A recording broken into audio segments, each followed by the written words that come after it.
We're going to need everyone on the outside of the barriers to help us send off these riders in 5, 4, 3, 2, 1. We are underway, ladies and gentlemen. 2025 Lifetime Grand Prix starts right now. Welcome back to the Drew Dillman YouTube channel. We're at the Otter Classic in California. This is the kickoff event for the 2025 Lifetime GP, which is the premier off-road series of the world in the United States, which still hasn't accepted my application, and after today's performance, I don't blame them.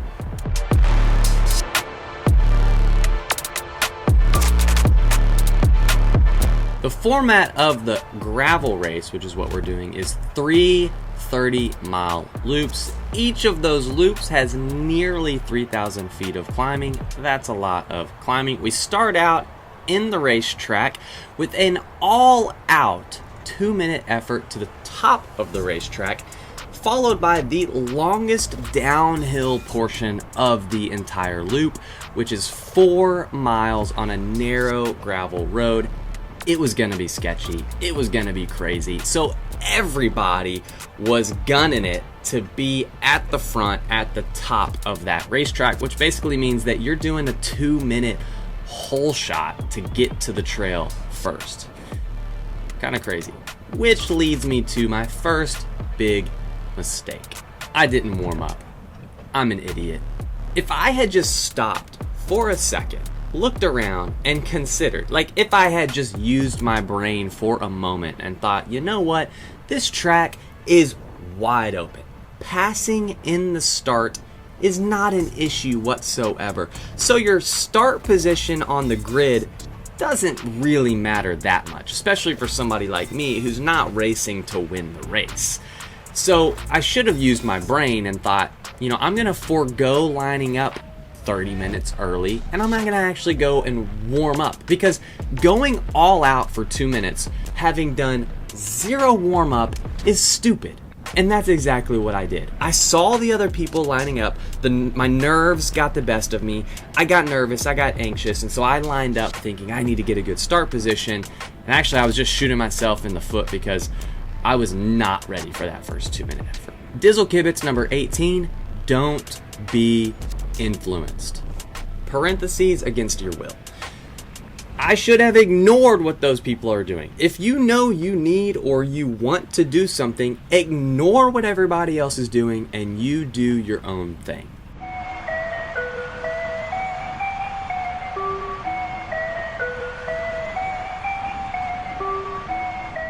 The first effort up that track was about 1 minute and 40 seconds with a normalized power of just under 550 watts, which was not good enough because I was nowhere near the front of the race and I continued to lose positions on that long downhill section that followed.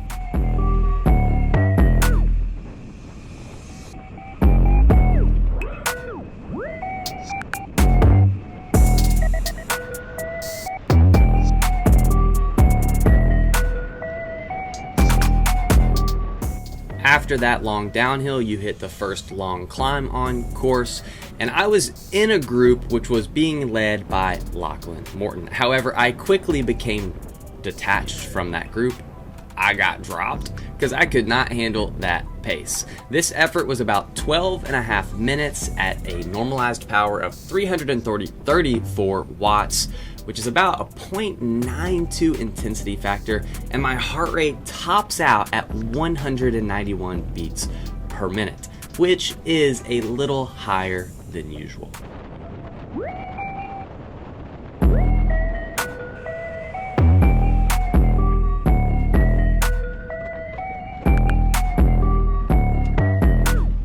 By the 7.5 mile mark, I was in 86th place. Not at all how I envisioned this race starting.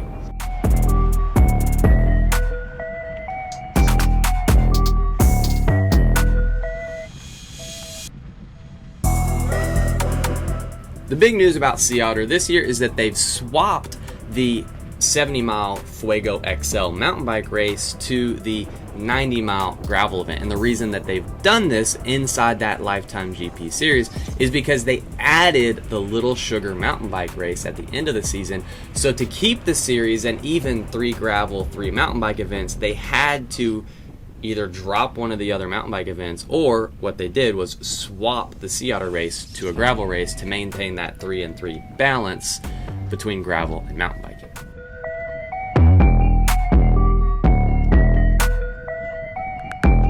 There was only one technical bit on this loop, and it was about 2/3 of the way through the lap. It consisted of a little over 1 mile of twisty, turny mountain bike trail.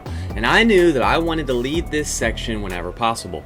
However, one caveat: the descent into the trail section was a bit sketchy. You go bombing down this paved section into almost a 180 left-hand turn, and that is going into the single track section. And on lap 1, I don't quite make it to the front of my group and have to be content with 3rd place going through this section, which means I am totally at the discretion of the riders ahead of me on the pace. And I nearly wipe out just a few turns into the section as I lose my rear wheel through one of the turns, but I managed to save it and only one person passes me.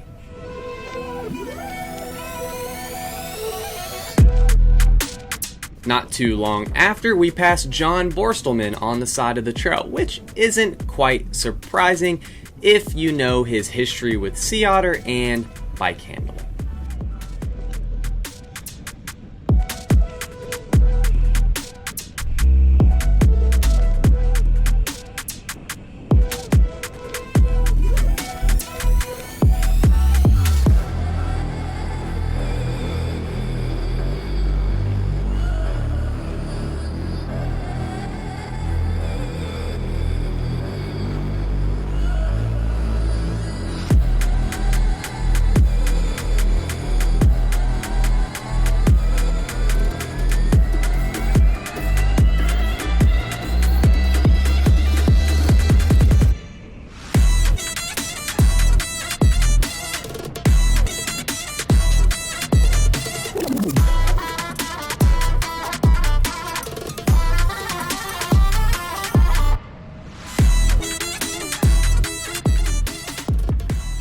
Apparently, I couldn't find my climbing legs because at the bottom of this climb, I'm leading, and by the top of the climb, I'm off the back.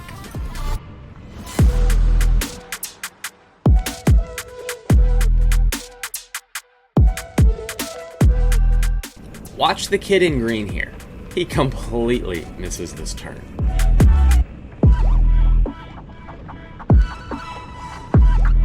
Dizzle Kibitz number 13. Course recon can be a secret weapon.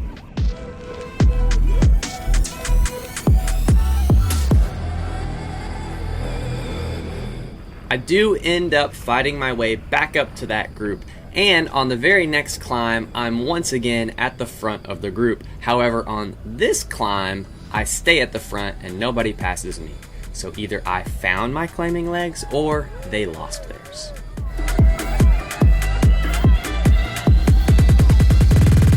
Lookout Ridge. This is the hardest part of the race, and we have to do it 3 times at the end of each lap. The first lap, I managed to climb this sucker in 15.5 minutes with a normalized power of just under 350 watts, which is 0.95 intensity factor, and my heart rate tops out at 193, which is my highest heart rate of the race. Dizzle Kibitz number 19, pacing is dead. I mean, like, let's just forget about it. If you don't blow all of your matches on lap 1 of a 3-lap race, you're not doing it right. Like, you're weak, and you probably need to work on some durability.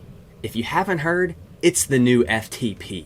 Right after Lookout Ridge, you drop back into the racetrack to finish the lap. My first lap took me about an hour and a half with a normalized power of 320 watts or 0.88 intensity factor, and my average heart rate was just almost 180 beats per minute.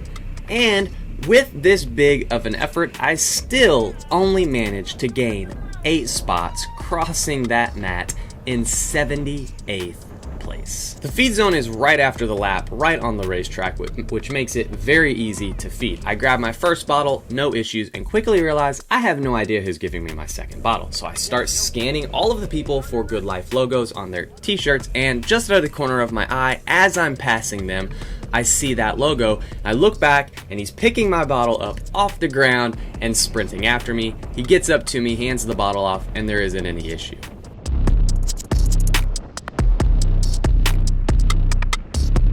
And here's my nutrition plan for this race. Pretty simple. Because you could get 2 bottles each lap, I do 6 bottles for the entire race. Each of those bottles has 100 grams of carbs. That's 600 grams of carbs total, which is about 125 grams per hour, which I think is the most that I've ever done to date. When it comes to nutrition products, Good Life is the new kid on the block. So let me tell you what sets them apart. Cluster dextrin. Cluster dextrin allows the digestion of the carbs to happen quicker and allows for a more sustained release of energy. If you want to try Good Life products for yourself, you can save 20% at checkout. FuelYourGoodLife.com. Use code RADDADDIZZLE at checkout.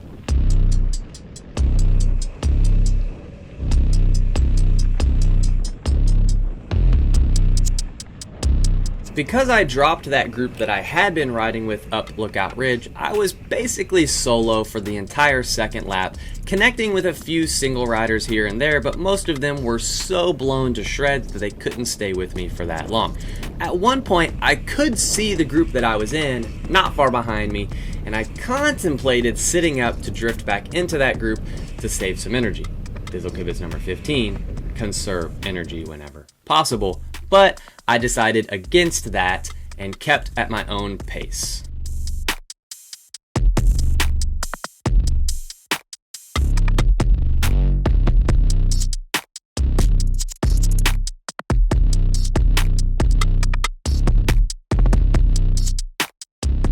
The temps actually end up cooling off for the last lap, which meant that the second lap of the race was the hottest of the day, and that's why I decided to grab a neutral water bottle through this aid station so that I could cool myself off and drink about half the bottle before I chucked it on the ground before we started climbing back up to the racetrack. As you can tell, my race experience at Otter was subpar. Not much to get excited about. But something that I am excited about that happened at Otter is the newest partner of Lunchbox Racing, FKT sunglasses. Now, why I'm so excited about this is because not only are these awesome sunglasses, but they're all about protecting the planet, which is why they've decided to make all of their sunglasses out of recycled water bottle materials, which is pretty cool. You can check out these sunglasses at fktgear.com, and if you use the link in the description below, I'll get some affiliate credits with that.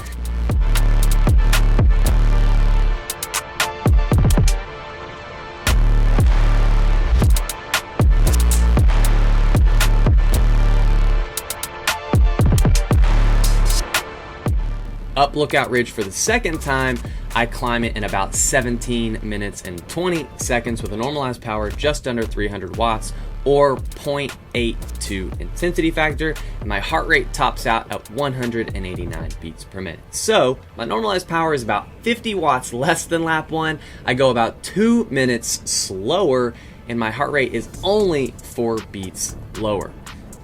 Not good.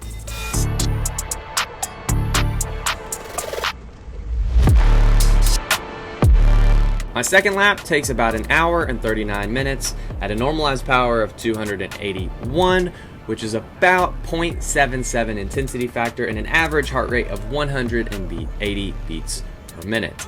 And I only gain 6 more spots, which is quite unimpressive. And I had no idea what place I was in, but I knew it wasn't good.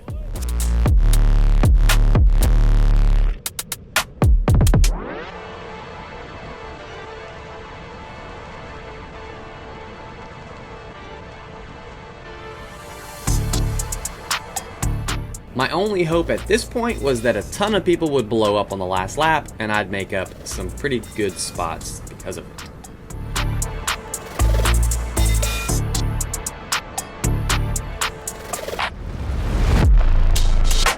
Early into the third lap, I do find myself in a pretty good group of guys, and I'm pretty content with the pace that we're going, so I do end up staying with this group for almost the entire third lap.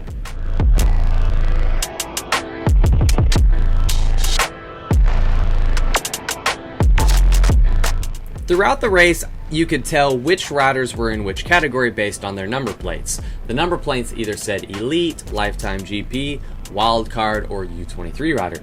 And something that I picked up on throughout the race was that the riders with that said U23 on their number plate were usually the ones that weren't so good at turning on dirt.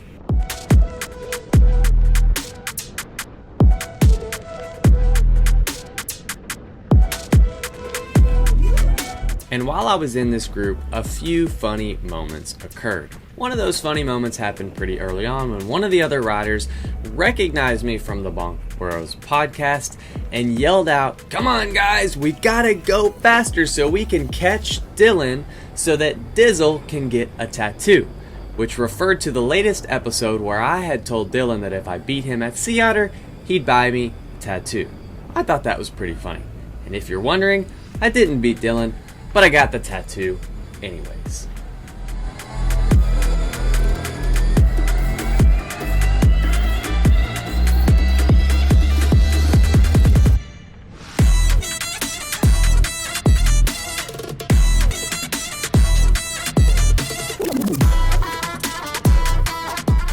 I think this same guy a little bit later came up to me and asked why I didn't have any bar tape on my handlebars, to which I responded, "My hands have perfectly good grip strength to still hold onto the bars without bar tape." Then he tried to make an inappropriate joke by saying, "Hey man, how'd you get all that grip strength?" To which I responded, "Buddy, if you are trying to make an inappropriate joke right now, it is just not funny. Now is not the time."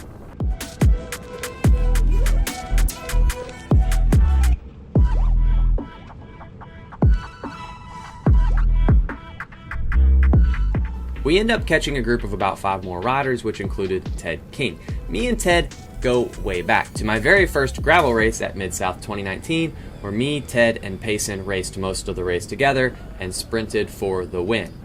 He ended up beating me, and Payson won the race. So yes, I got third. And it was really nice to see him in the group up ahead, not because I wanted to hold hands and talk about our families and just have a good old jolly time, but because I wanted to beat him. And I really like and enjoy beating my friends.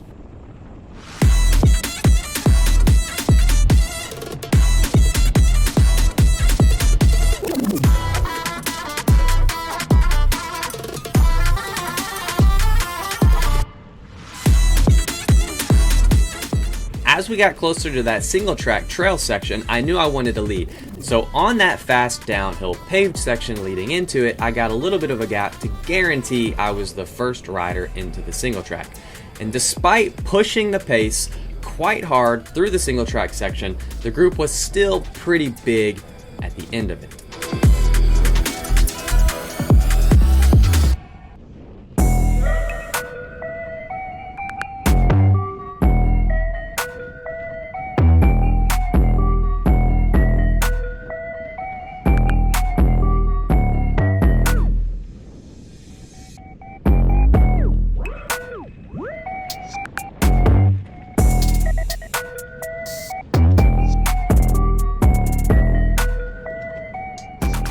Not too long after this, we hit a pretty decent sized climb, and I find myself getting dropped from the group, feeling like a little bit of a doofus for going so hard on the single track just to get dropped a few moments later.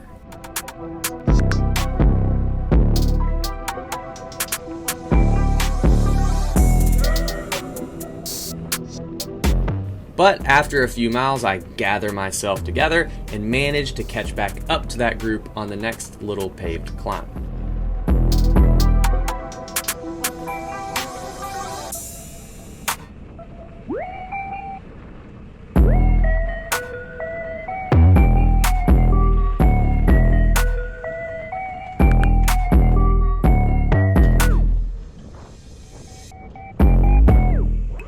Nobody really wanted to work, and I don't think Ted was attacking right here.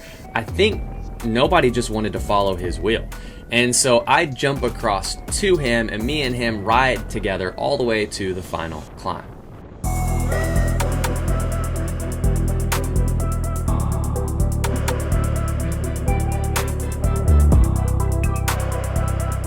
Going into the last climb, I didn't feel great, and I figured Ted would just drop me at the bottom of this climb, so I went ahead and let him go in front of me, but he makes a little mistake and has to put a foot down on the first little steep section. I get a bit of a gap, pass a rider in the process. Ted gets back on his bike, catches back up to me, and I assume, all right, well, this is when he's gonna drop me. So I even asked him if he wanted to come around, and he said he didn't want to come around. And to my surprise, on the last steep pitch up Lookout Ridge, I ended up getting a gap on him, and maybe he threw in the towel. I don't know. I don't care. I like beating people, so it felt good to drop him on the climb.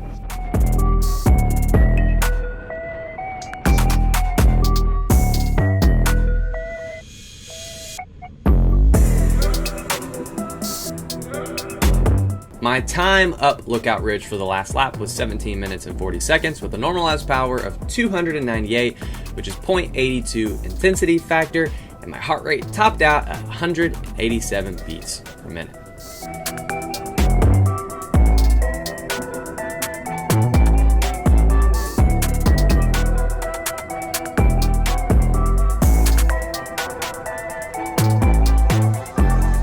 The final lap takes me about an hour and 40 minutes with an average power of 270 watts, which is about 0.74 intensity factor. My average heart rate was 177.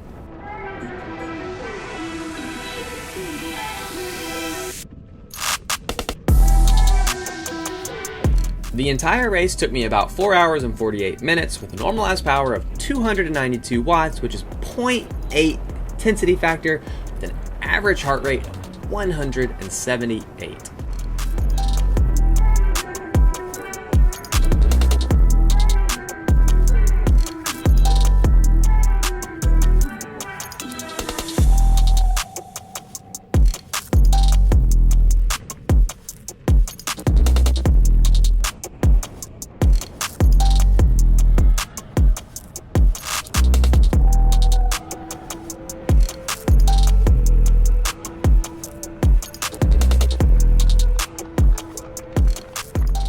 And all of this was good enough for 60th place, which was 1 place ahead of Ted King. In 2024, just for context, I also finished 1 place ahead of Ted King, except for I finished 30th place. Yo, Dizzle, why'd you do so bad? Well, I'm blaming it on the tires. And after some recent tire testing with my friends at the bicycle station up in Columbus, Indiana, I am even more convinced that had I run a faster gravel tire versus the mountain bike tires in which I did run, I would have had a significantly better race. Now, I don't want to spill the beans just quite yet, so stay tuned for that video coming out next week. Now, I already know that Dylan Johnson, the mountain bike tire on gravel bike inventor, is gonna be not impressed. He's gonna be angry that I'm saying this right now. And to that I say, just wait until you see the results from my tests. You might be surprised. That's all I've got for this one. Thanks for watching. I'll see you in the next one.